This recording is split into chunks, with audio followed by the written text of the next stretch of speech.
வணக்கம் மக்களை, சற்று முன் கிடைத்த தகவல் ஒன்றை பார்க்க போகிறோம். ஓபிஎஸ்க்கு அடித்த பெரிய அதிர்ஷ்டம், தேர்தல் ஆணையம் புதிய முடிவு. இந்த ஒரு தகவலை பற்றி தான் நாம் பார்க்க போகிறோம். தகவலை பார்ப்பதற்கு முன்னதாக நீங்கள் நம்மளுடைய சேனலுக்கு புதிய பார்வையாளர்களாக இருந்தீர்கள் என்றால் மறக்காமல் நம்மளுடைய சேனலை சப்ஸ்கிரைப் செய்து வைத்துக் கொள்ளுங்கள் மக்களே.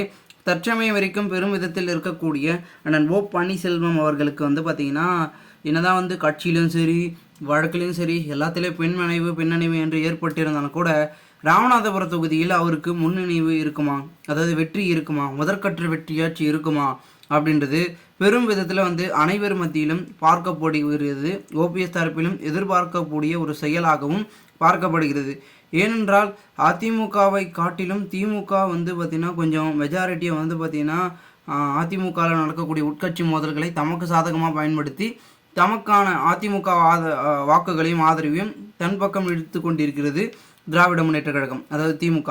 இந்த ஒரு சூழலில் அப்போ அதிமுகவில் இருக்கக்கூடிய வாக்குகளும் சரி அவர்களுடைய ஆதரவும் சரி கொஞ்சம் கொஞ்சமாக மற்ற கட்சிகள் போகிறதுனால அதிமுகவுக்கு ஆதரவு குறையுது. பல அணிகளில் அப்படி இப்படி ஆதரவு வச்சுருந்தாலும் அந்த நடுவில் வெயிட் பண்ணுறாங்க பார்த்தீங்களா, நம்ம யாருக்கு இரட்டை இலைக்கு தான் இருக்கிறேன் அப்படின்றவங்கள தன் பசம் இழுக்கிறார்கள் மற்ற கட்சியினர்கள்.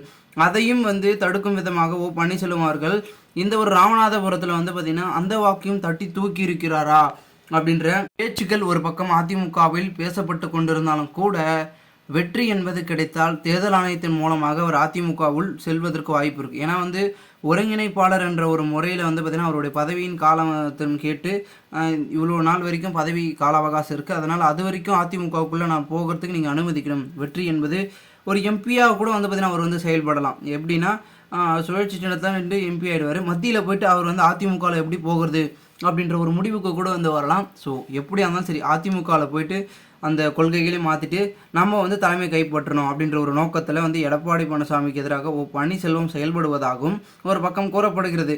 ஆனால் எடப்பாடியை பொறுத்த வரைக்கும் என்னதான் பார்த்திங்கன்னா எல்லாருமே நீங்கள் வாங்க வர வேணான்னு சொல்லலை. ஆனால் தலைமையில் நான் பொதுச் செயலாளராக நான் இருந்து அனைத்தையும் செயல்படுறேன், நீங்கள் வேணால் ஆலோசனை பண்ணுங்கள், கருத்துக்கள் கொடுங்க. மற்றபடிக்கு தலைமை எல்லாம் வேணும்னு பார்த்திங்கன்னா எல்லாருமே சண்டை போட்டிருந்தால் கட்சியின் நிலைமை போயிடும் அப்படின்றது அவருடைய நோக்கமாக இருக்கிறது. ஸோ எல்லாருமே தலைமைன்னு பார்த்துட்டு இருந்தால் அப்போ கட்சி யாருப்பா வழி நடத்துறது, எல்லாத்தையுமே தலைமை ஆகிட முடியுது. ஓகேங்களா, ஒவ்வொருக்கு ஒவ்வொரு பதவி தான். ஓகேங்களா, நமக்கு கிடைக்கின்றது கிடைக்கும், கிடைக்காதுன்றது கிடைக்காது. ஓகேங்களா, அதே போன்று தான் பார்த்திங்கன்னா இப்பொழுது இருக்கிறது சூழல். கண்டிப்பாக எல்லாருமே பார்த்திங்கன்னா தலைமை என்று சொல்லிட்டு இருந்தால் மற்ற பொறுப்புகளுக்கும் மற்ற பதவிகளுக்கும் யார் தான் போவாங்க. அப்போ அடுத்த கட்டமாக தலைமையின் நிலைமை, அதாவது திமுகவின் அடுத்த நிலைமை என்னவாகும், மோசமாக தான் போயிட்டுருக்கும். இதே போன்ற சூழல் நடைபெற்றிருந்தால் 2024 பார்த்திங்கன்னா சிக்கலாக மாறிச்சுன்னா தட்டி தூக்கி விடுவார்கள். பலவிதமான புதிய கட்சிகள் வேறு 2024 களமிறங்கி ஆட்டத்தையே கேம் சேஞ்சாக மாற்ற போகிறாங்க. இந்த ஒரு சூழலில் எல்லாமே பார்த்திங்கன்னா மாறிக்கொண்டு இருக்கும் சூழலில் அதிமுக பின்னோக்கி போயிட்டுருக்கு அப்படின்றது தான் பேச்சுக்கள் என்பது மிக அதிகமாக கொண்டிருக்கிறது. இதனை தடுக்க தட்டி தூக்க என்ன பண்ண போகிறாங்க அப்படின்றதும் ஒரு பக்கம் பார்த்தாலும் கூட யதார்த்தத்திலும் ஒரு நோக்கம் என்பது பார்க்கப்படுகிறது. ஏனென்றால் தேர்தல் ஆணையம் மூலமாக அப்படி இப்படி பண்ணி ஓபிஎஸ் அவர்கள் உள்ளே போனாலும் கொஞ்சம் சிக்கல் என்பது அவருக்கு இருக்குது. பார்க்கலாம் என்ன நடக்கிறது என்பதனை ஜூன் 4ஆம் தேதி தெரிந்துவிடும். ஓபிஎஸ் வெற்றி பெறாரா இல்லையான்றதை பொறுத்து பார்க்கலாம். மேலும் இது போன்று நீங்கள் அரசியல் சார்ந்த நிகழ்வுகளாம் தினசரி தெரிந்து கொள்ள சேனலை சப்ஸ்கிரைப் பண்ணுங்கள். நன்றி, வணக்கம்.